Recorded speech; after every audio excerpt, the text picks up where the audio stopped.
Bismillah, Assalamualaikum warahmatullahi wabarakatuh. Perkenalkan namaku Widya, aku dari jurusan engineer. Di sini aku akan menjelaskan sedikit tentang fikih muamalah. Ya langsung saja. Jadi di dalam fikih muamalah itu ada jihad. Nah, hukum jihad macam-macamnya dan juga hikmah dari jihad tersebut. Pertama itu hukum jihad itu sebenarnya kalau misalkan buat memerangi orang-orang kafir hukumnya wajib ya. Dan itu tuh suatu kewajiban yang kalau dilaksanakan oleh sebagian orang maka kewajiban tersebut dianggap gugur. Jadi apa namanya? Memerangi orang-orang kaum muslimin itu cukup di daerah tertentu saja gitu. Sebagaimana firman Allah di dalam surat At-Taubah ayat 122, A'udzu billahi minasyaitonir rajim.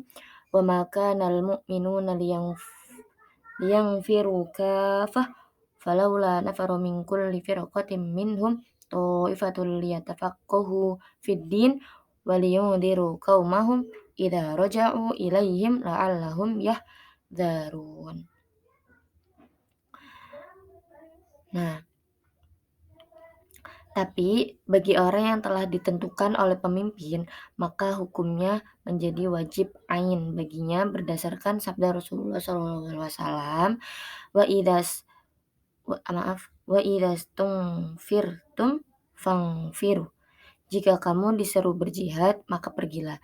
Jadi misalkan kayak ada sebagian orang dan salah satu di antara mereka itu ditunjuk sebagai pemimpin, maka dia harus pergi untuk perang, seperti itu.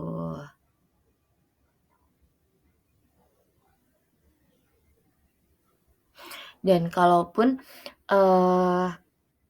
ada musuh atau orang kafir yang memerangi suatu negara misalkan. Nah, maka penduduk yang di dalam, negeri tersebut wajib memerangi para musuh, gitu. Nah, macam-macam jihad itu ada 4. Yang pertama itu jihad memerangi orang-orang kafir serta orang yang menyerang yang dilakukan dengan tangan, harta, lidah, serta hati. Nah, seperti itu. Berdasarkan sabda Rasulullah, "Jahidul musyrikina bi amwalikum wa anfusikum wa alsinatikum." Perangilah orang-orang musyrik dengan harta, jiwa, dan lidahmu. Yang kedua, jihad memerangi orang fasik yang dilakukan dengan tangan, lidah, dan hati. Berdasarkan sabda Rasulullah yaitu, "Man ra'a minkum munkaron falyughayyirhu biyadihi fa illam yastati' fa bilisanihi fa illam yastati' fa biqalbihi wa dzalika ad'aful iman."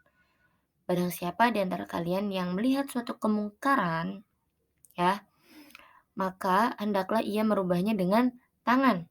Jika tidak mampu, maka dengan lidah. Jika tidak mampu, maka dengan hatinya. Dan itu merupakan selemah-lemahnya iman. Maksudnya, kalau misalkan kita melihat suatu kemungkaran dan kita menegur pertama itu dengan tangan, kamu jangan kayak gitu, misalkan. Kalau misalkan dengan lidah, apa namanya, sambil berbicara atau menasehati. Nah, kalau misalkan nggak mempan nih, nah berarti didoain, seperti itu. Sama ya dengan yang nomor satu tadi, memerangi orang-orang kafir, pertama itu kita harus memerang dengan perang, bener-bener kayak perang gitu. Terus eee, mem yang ketiga jihad memerangi setan. Nah, yang dilakukan dengan cara menjauhkan diri dari hal-hal syubhat yang dihembuskannya dan meninggalkan kecenderungan syahwat yang dihiasinya dengan berbagai hiasan yang menggiurkan. Jadi, eee, apa namanya, buat terhindar dari godaan setan tuh emang berat gitu ya. Jadi emang bener-bener kita tuh harus punya iman tuh yang bener-bener teguh, ya memang iman itu kan kadang goyah gitu kan. Nah, sebagai mana, firman Allah, "Wala yughayyi wala yaghurrannakum billahil ghurur." Dan janganlah sekali-kali syaitan yang pandai menipu, memperdayakan kalian tentang Allah. Jadi kayak misalkan ada suatu ke kemungkaran dan di situ tuh setan tuh menghiasinya dengan seindah mungkin sampai kita tuh keliru bahwa itu tuh sebenarnya tuh tipu daya syaiton gitu, tapi malah kita, apa, ke kehasut di dalam tipunya si setan ini. Ya itu berdasarkan, sabda Rasul berdasarkan firman Allah dalam surat Luqman ayat 33. Dan yang, terakhir, eee, jihad memerangi hawa nafsu. Nah ini jihad yang paling berat, bener-bener berat banget. Bagi aku pun juga berat banget ya. Nah, dilakukannya dengan cara apa? Yaitu mengarahkan kepada kecintaan dan mempelajari masalah-masalah agar, eee, mempelajari masalah-masalah agama agar kita tuh terhindar dari, hawa nafsu ini gitu. Maksudnya terhindarnya nggak 100% tapi setidaknya meminimalisir gitu kan, dan mengamalkan dan mengajarkannya, dan memalingkan diri dari keinginan hawa nafsu dan menentang penyimpangannya. Jadi kayak, apa namanya, kayak kalau memerangi hawa nafsu tuh emang itu tuh ujian yang paling berat. Benar-benar kita tuh harus, banyakin istighfar, banyakin berdoa, kalau misalkan kayak kita tiba-tiba pengen namanya hawa nafsu ya, kadang tuh nggak bisa kita kendaliin sendiri gitu kan. Nah itu tuh bener-bener dimanapun dan kapanpun hawa nafsu itu muncul, kita tuh kayak harus ke-setting langsung gitu, kayak astagfirullah astagfirullah gitu. Jadi setidaknya, hawa nafsu yang awalnya kita mau lakuin, tapi nggak jadi gitu karena istighfar ini gitu, seperti itu. Dan hikmahnya dari jihad itu tuh, eee, kita tuh kayak hikmahnya tuh kayak kita tuh beribadah cuman ke Allah aja gitu kan. Dan apa namanya, kita tuh bisa, penolakan terhadap permusuhan atau, kejahatan gitu.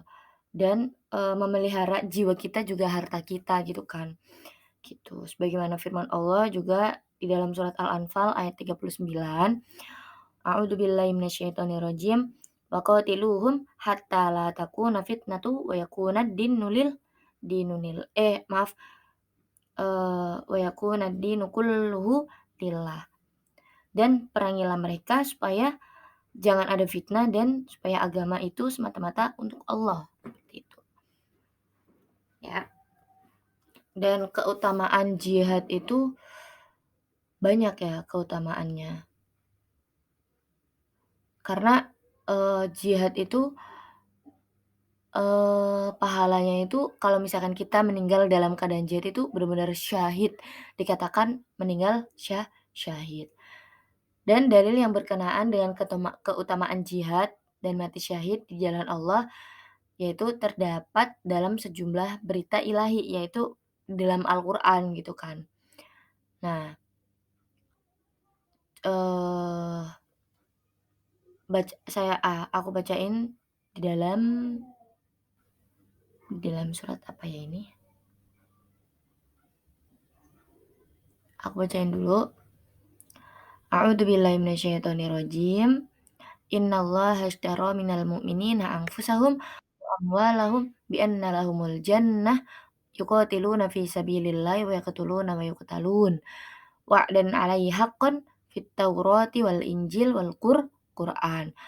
Wa man awfa bi 'ahdihi minallah wastabshiru bibay'ikumul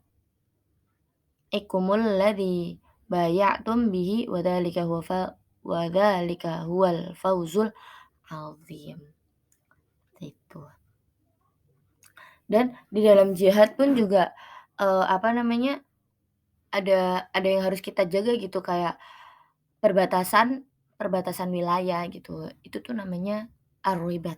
Nah, apa sih ribat itu? Ribat tuh, menempatkan pasukan tentara Islam lengkap dan senjatanya, juga peralatan perang lainnya di daerah yang rawan, gitu. Dan wilayah perbatasan yang memungkinkan musuh-musuh itu menyelundup melalui atau menyerang kaum muslimin dan negara mereka dari tempat tersebut. Jadi kayak kita tuh ar-ribat tuh kayak kita tuh menjaga tempat yang rawan sekiranya kayak musuh tuh bakal nyerang si negara yang mau diserang ini, gitu.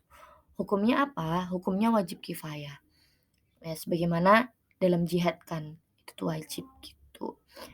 Dan, sebagaimana firman Allah, "A'udzubillahi minasyaitonirrajim, ya ayyuhalladzina amanus biru wasabiru warabitu wattaqullaha la'allakum tuflihun." Di dalam surat Ali Imran ayat 200. Apa sih keutamaan ribat itu? Keutamaannya tuh kayak menjaga wilayah perbatasan gitu.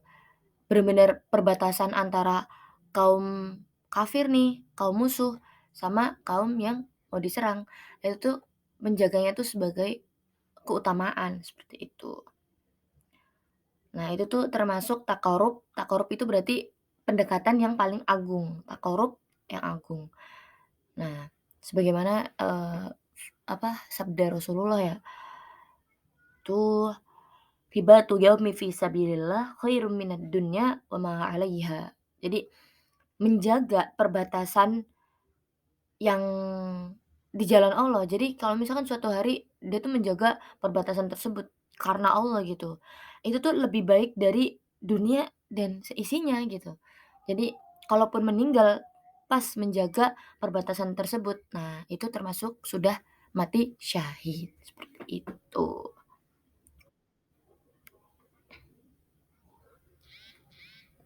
Nah, sini ada tentang zimah juga ya. Zimah, apa itu zimah? Zimah tuh seperti pemberian jaminan atau keamanan terhadap orang kafir yang bersedia memberikan jiz'ah atau upeti. Jadi itu kayak hartanya dari mereka gitu kan. Kepada kaum muslimin serta berjanji kepada kaum muslimin mengenai kesediaan menerima pemberlakuan ketentuan hukum syariat Islam dalam kasus pelanggaran berat seperti kasus pembunuhan, pencurian, dan pelanggaran kehormatan. Seperti itu.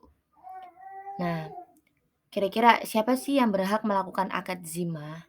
Nah, yang berhak mengadakan akad zimah itu yaitu pimpinan atau wakilnya gitu kan.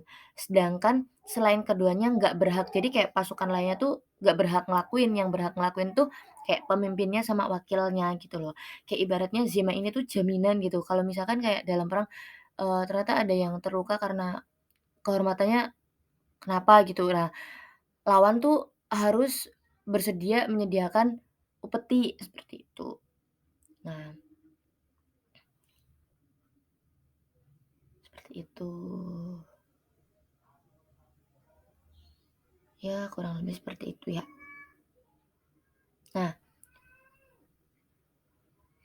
perbedaan ahlu zimmah yaitu, cara membedakannya gimana? Orang kafir yang berada di bawah perlindungan kaum muslimin dan dari kaum muslimin. Nah, maksudnya wajibnya kita tuh membedakan ahlu zimmah dari kaum muslimin di dalam berpakaian dan lain-lain. Agar apa? Mereka dapat dikenali dan, ya orang yang meninggal dari mereka tidak boleh dikuburkan di perkuburan orang-orang muslim, ya. Tidak boleh berdiri memberi hormat terhadap mereka, dan tidak boleh memberi atau memulai ucapan salam terhadap mereka, dan tidak boleh mendudukkan mereka di bagian depan di dalam pertemuan tersebut. Apa? Astagfirullahaladzim. Nah, dan hal-hal yang dilarang dilakukan oleh ahluz zimah, ya. Itu ada 3, yaitu membangun gereja atau menjualnya atau merenovasi gereja yang sudah hancur. Nah, jadi nggak boleh kita tuh membangun gereja di negara Islam, itu tuh nggak boleh gitu kan. Dan nggak boleh juga, merenovasi gereja yang sudah hancur gitu. Karena kan tujuan kita kan memerangi orang-orang kafir gitu kan. Nah, yang kedua itu meninggikan bangunan rumahnya melebihi bangunan kaum muslimin. Jadi kayak orang kafir yang nggak boleh dia membangun bangunan lebih tinggi daripada kaum muslimin, kayak gitu. Yang ketiga itu, secara terang-terangan minum minuman keras. Nah, itu juga tidak boleh ya, atau lagi makan daging babi, itu juga nggak boleh, gitu. seperti itu. Dan, eee, yang lainnya yaitu jual beli. Nah, jual beli jual beli itu kan sudah familiar ya, kayak, eee, apa namanya, kita tiap hari pun juga pasti ada akad gitu kan, akad jual beli gitu. Nah, apa sih jual beli itu sebenarnya tuh hukumnya apa? Hukumnya tuh mubah gitu kan, ya kan? Wa ahallallahu al-bai'a wa harramar riba. Allah tuh menghalalkan, oh maaf bukan mubah ya, maksudnya halal. Allah tuh menghalalkan jual beli, bahkan Allah tuh malah mengharamkan riba gitu kan. Nah, itu tuh terdapat dalam surat Al-Baqarah ayat 275, seperti itu.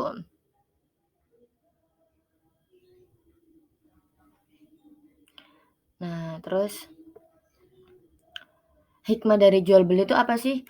Yaitu, seperti kayak kita tuh mengantarkan pencapaian orang lain gitu. Aku butuh pulpen. Nah, sebagai penjual itu mengantarkan keinginannya si pembeli, seperti itu.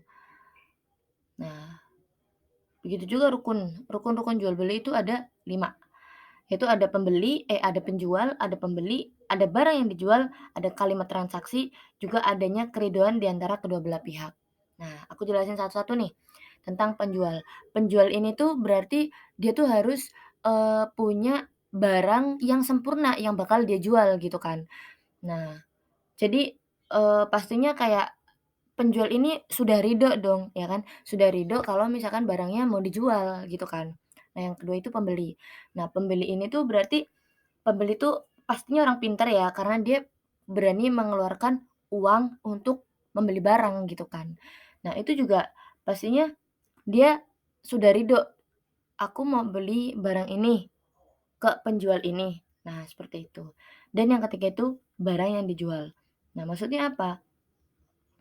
Jadi barang yang dijual itu tuh sudah dipastikan suci. Jadi nggak boleh tuh kayak jual beli tapi barangnya haram. Misalkan kayak miras nih, mau beli miras, itu kan barangnya haram kan. Nah, penjualnya juga dapat dosa, pembelinya juga dapat dosa. Nah, itu tuh juga nggak boleh gitu kan. Jadi ditentukan dulu barangnya kira-kira haram atau halal gitu. Misalkan boleh nggak beli kipas gitu? Boleh, karena kipas itu kan, asal mulanya halal kan, seperti itu. Nah, terus yang keempat itu kalimat transaksi. Jadi kayak, kalimat transaksi itu kayak antara penjual sama pembeli. Misalkan pembeli nih, "Bu, ada tas nggak? Tas merek ini Eiger," misalkan. Nah, terus si penjualnya bilang, "Oh, iya ini ada," gitu kan. Nah, berarti, "Oh, kira-kira berapa?" Nah, di situlah itu namanya kalimat transaksi gitu kan. Nah, yang kelima itu adanya keriduan di antara kedua belah pihak. Maksudnya di antara penjual sama pembeli ini. Jadi kayak, apa namanya, "Aku mau beli tas Eiger ini, harganya 200.000 gitu kan, boleh nggak 150? "Oh, nggak boleh, naikin lagi ya." Misalkan kayak dengan tawar-menawar gitu kan. Misalkan ya udah tengah-tengah 175 misalkan gitu. "Oh iya, deal ya." Nah, itu berarti kan di antara kedua belah pihak tuh ada keridoan. Nah, itu, seperti itu.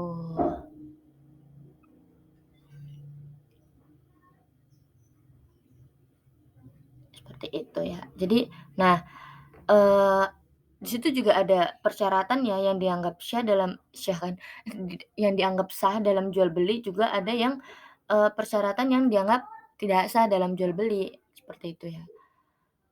Eee, jadi misalkan kayak, kenapa bisa sah? Karena apa namanya, penjualannya tuh bermanfaat gitu kayak, eee, apa ya, jadi kita nih beli tadi apa namanya, tas Eiger ya. Kita jual itu ada manfaatnya. Manfaatnya apa buat pembeli? Ya bisa masukin buku, tas, laptop, dompet, HP. Nah, seperti itu ya. Misalkan kayak jual beli ternak juga bisa, kayak pembeli beli ternak nih, ya manfaatnya ada gitu kan, buat kurban atau dan lain sebagainya gitu kan. Seperti itu. Kalau misalkan kayak persyaratan jual beli yang dianggap nggak sah itu kayak, apa,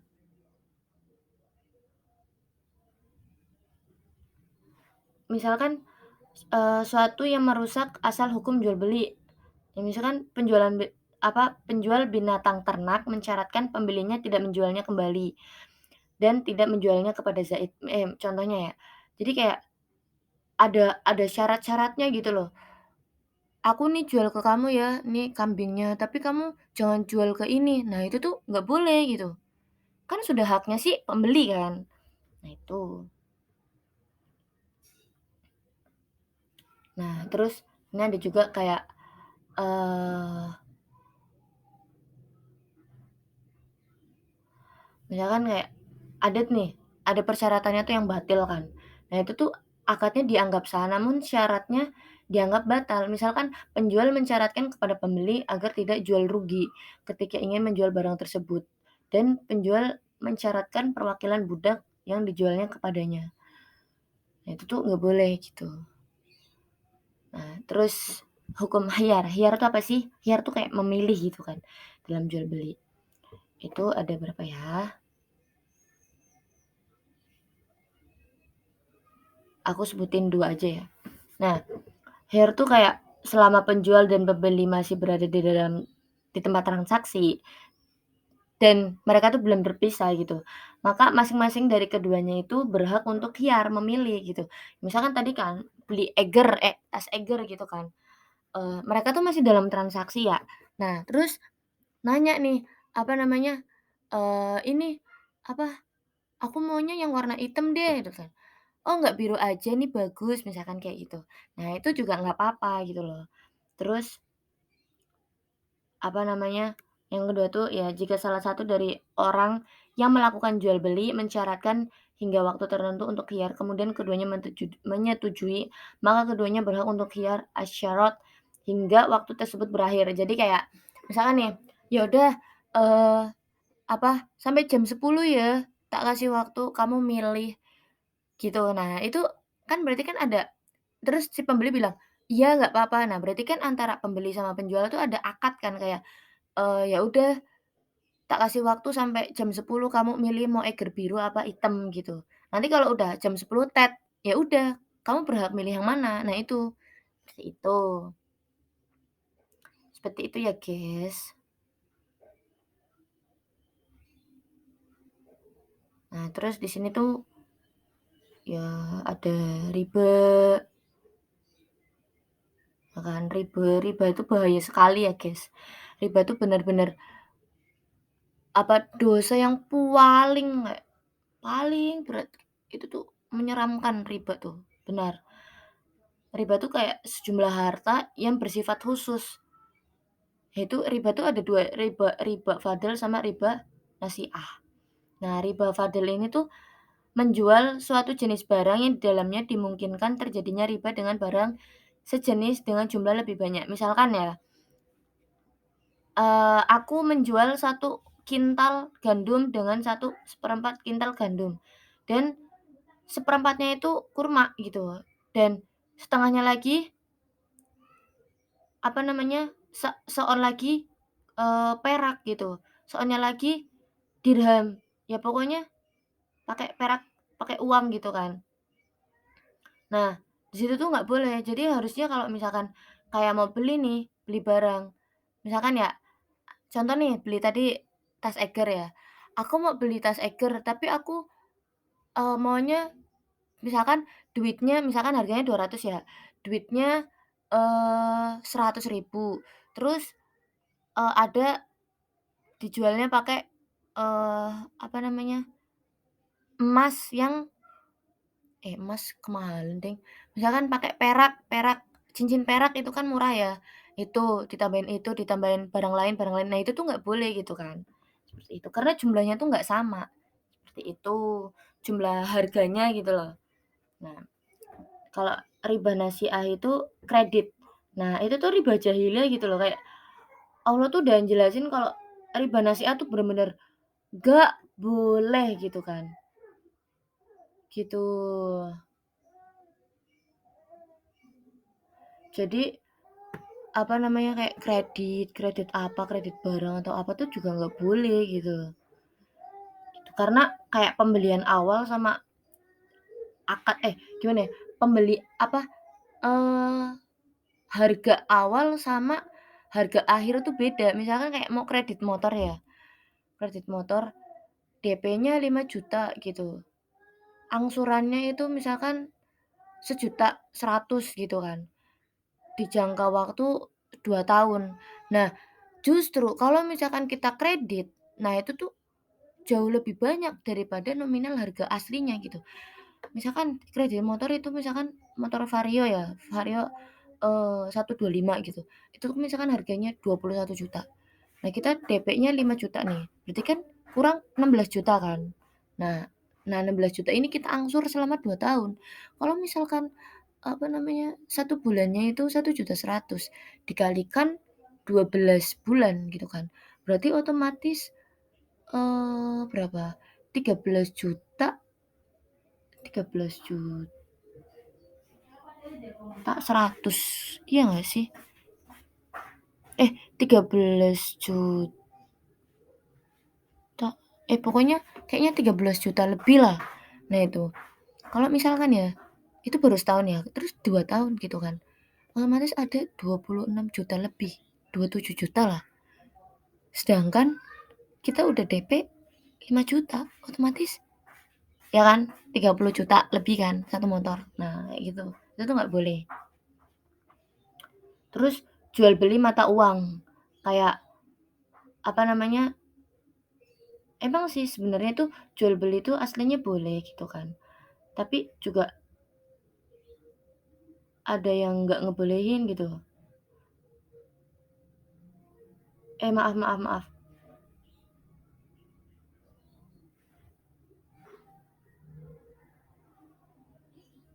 Maaf maaf maaf, aku salah baca. Maaf, jual beli mata uang tuh boleh, kayak waktu di Arab kan, kayak, eee, apa namanya,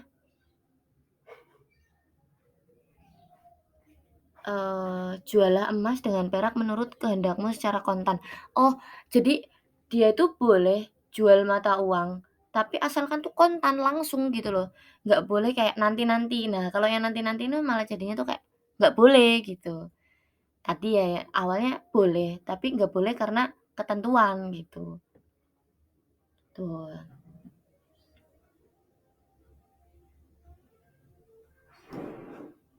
gitu, ya. Nah, terus kayak misalkan nih, kita pesen pesen pesen makanan, kira-kira boleh nggak sih? Boleh, karena kita kan jual beli gitu kan. Itu boleh gitu, hukumnya boleh. Yang penting apa, yang penting pertama nih misalkan ya kita tuh mau pesen, misalkan Gojek ya, kita pesen makanan misalkan, ikan bakar. Ikan bakar harganya 18.000 tapi ternyata karena ada ongkir jadi 25.000 misalkan. Ya, kita kan memesan lewat aplikasi dan aplikasi itu kan menyediakan karyawan kan. Otomatis kayak gitu kan juga ibaratnya tuh itu tuh jasa gitu loh, jasa. Nah itu tuh boleh gitu kan. Yang penting pas kita akad, kita ketemu nih, ketemu sama si Gojeknya ini, kita bayar sesuai sesuai jumlah yang itu gitu kan. Bukan yang 18.000 itu, tapi sesuai yang sama Gojeknya ini gitu. Misalkan 25.000 ya, kita bayar 25. Jadi, itu tuh upahnya si Gojek di dalam aplikasi tersebut, gitu. Yang penting kayak di HP-nya tuh tertera jumlah totalnya sekian, gitu. Itu mungkin, itu saja dari fikih muamalah penjelasan dari aku, kurang lebihnya mohon maaf bila banyak kekurangan dalam pengucapan, dalam penyampaian, dalam penjelasan, karena, eee, kebenaran datangnya dari Allah dan kesalahan datangnya dari saya sendiri juga setan. Aku tutup dengan hamdalah dan doa kafaratul majelis.